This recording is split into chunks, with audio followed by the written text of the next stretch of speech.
It's day 10 of Halloween, and for today I'm going to be doing the viral deer makeup, which I've been seeing all over my TikTok, so I thought I'd give it a go. I won't lie, I've just finished work, I've already got some makeup on and I cannot be asked to take it off, so I'm just going to go over the top. I'm sure it will look the same. To add the warm shadows around the face, I'm going to go in with the Fiery palette by Beauty Bay, just to contour the nose, the forehead and add some warmth into the cheeks, and then I'm going to go over the top with Kryolan paints to create them spots with the white. I'm going to start off quite light. I'm going in with shade Conquer, which is quite a warm shade, and I'm going to build it up gradually so that I don't go too heavy too fast. I'm now going in with some highlights. In the same palette, I'm using the lightest shade called Soft, just to add highlights and definition to make the face look more defined and add in some highlights around the face. To finish off the eyes, I'm going in with my favourite paints by Kryolan. This is in shade Clown White, just to add that detail into the eye and give it more of a defined look. I've just gone in with a little brush and that white paint to refine the eyes and make the eyes look slightly bigger and more cartoon-like. I'm now going to roughly sketch the spots out with this brush as well, and then I'm going to tone the colour down by going over the top with some eyeshadow. This is just going to give a rough idea of where I want them spots to be placed. I've set that down with powder. I'm now just going to brush over them slightly with the lighter shade of eyeshadow I'm using called Nothing Else, just to tone them down and make them less in the face.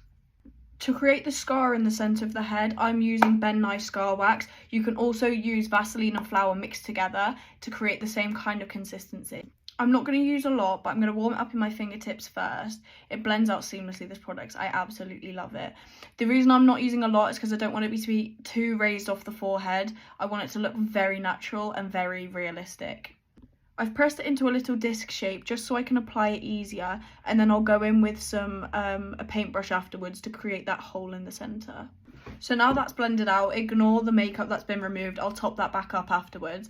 I'm just going to grab a paintbrush and mark out where I want the bullet to go. I'm now going to stretch this and make it look a slight bit bigger before adding fake blood and definition. I've just set it with powder, and I'm now going to add some redness on the outside of the scar, but not too much, just enough so it looks irritated and, well, blown out. You want to start really subtle because it's easier to add more than take away. I would also recommend using a range of different reds, a really deep one and some lighter ones to make it look more realistic. Into the centre of the hole, I've added some black to make it look more 3D. And to make it look deeper than the rest of the face. This will all be covered by fake blood, so you won't see the black. It's just to simply add definition and detail.